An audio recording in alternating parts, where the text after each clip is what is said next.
My topic today is do-it-yourself wills, DIY, don't do it. My name is Laura Hurd, and I'm an attorney who has practiced law in San Antonio, Texas for more than 3 decades. I'm here to tell you that it is very important for everyone to have a will, and it's very important to have an attorney draw up that will for you. These days, I understand DIY, do-it-yourself, is very popular, and on YouTube you can figure out how to do just about anything, from changing a tire to making a birdhouse to whatever you want to do. You can look up something that will give you instructions on YouTube or on the internet. And there are lots of wills forms on the internet as well. But those wills forms on the internet can get you into more trouble than you can imagine.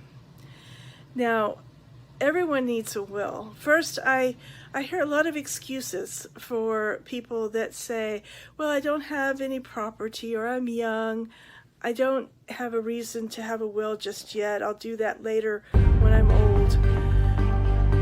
I had a mother come and see me recently. Her son was 25 years old, never been married, didn't own a house, didn't have any kids, and he was tragically killed in a car accident. Now, he did have a job, and he had a bank account, and the employer owed him some money for his last 2 weeks' salary.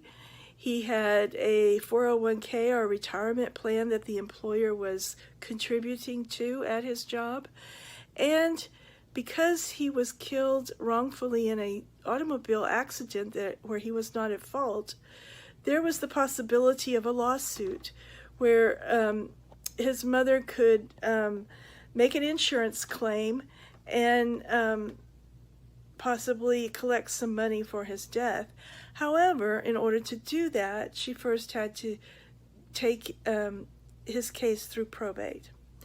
Now, if he had had a will, the probate process would have cost her about $2,500 to maybe $3,000 total, including fees and expenses. And she could have been appointed within 2 weeks of when she filed and been in charge of his estate and been able to manage the settlement of the insurance claim for his death and collect the property that was in his name.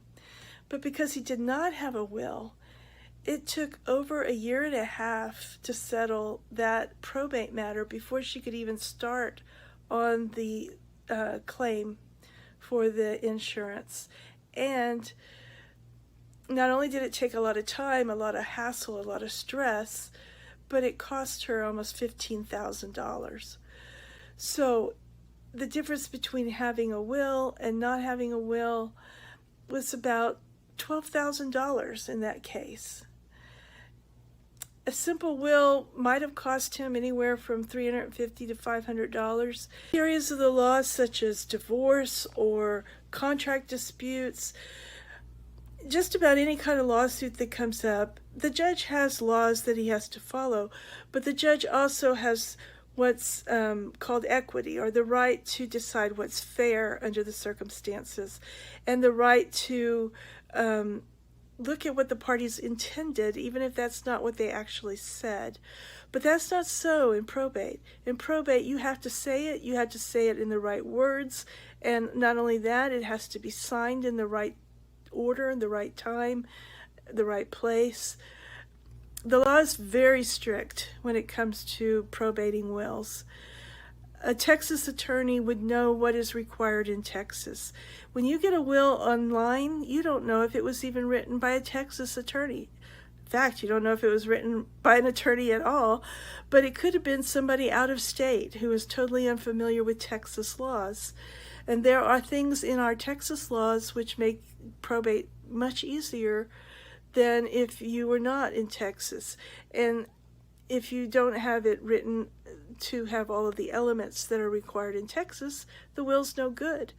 It doesn't matter if it looks like a will, if it sounds like a will, if you intended it to be a will. If the judge determines that you have not done everything that's required for a Texas will under the Texas statutes, then it gets thrown out. there is no will, and you died without a will, and therefore we have to go through a much more expensive and lengthy process. You will have no way of knowing that because there won't be any evaluation by the judge until after you're dead, and then it's too late to fix it. So it is definitely worth the peace of mind to have a lawyer who knows what they're doing, to draw up your will, make sure that it's signed in the right way, that it says the right things. For example, there has been a ruling where someone said in their will, I wish to leave my property to so-and-so. And they said, no, that doesn't do it. You don't say, I wish to leave. You have to say, I leave it to them. Simple things like that you wouldn't even think would matter. They matter a lot. There is a case where someone was in the hospital and the witnesses were down the hall. So the testator signed the will in their hospital bed, and somebody carried the will down the hall to the witnesses who signed it in another room outside the testator's presence. That will got thrown out. It was determined to be an invalid will, even though it looked like a good will on its surface. Everything was said correctly. Everything was signed in the right places. It was notarized. But the will was no good because the witnesses didn't watch the testator sign and he didn't watch the witnesses sign. So there are a lot of little picky rules like that you will have no way of knowing if you're just filling out a form on the internet. So, my name is Laura Hurd.